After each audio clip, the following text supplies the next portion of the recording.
আজ এমন এক ঝলমলে সকাল, যেদিন ঘুম থেকে উঠেই নিঃশ্বাস নিয়ে বললাম, হে প্রকৃতি, তুমি ভালো থেকো।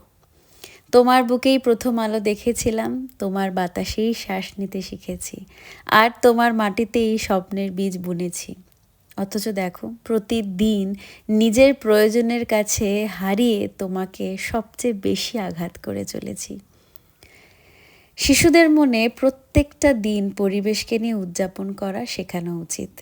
ওদেরকে পাখির কলরব, নদীর জল, জঙ্গলের নীরবতা আর পাহাড়ের উপর বরফের মৃণনীনাদ শোনানো দরকার।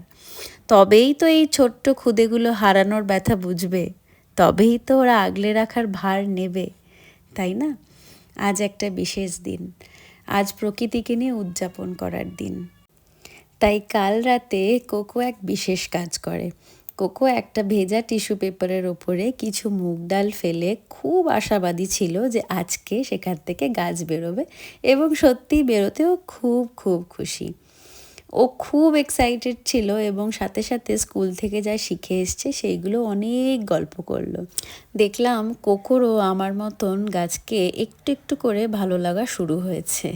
ওই যে গাছে জল দিতে পারলে একটুখানি জল দিয়েও খেলা যায়, সেটা এখন বেশ ভালোই করে। গাছে জল দেয় আর একটু দুষ্টু করে জল নিয়ে খেলাও করে।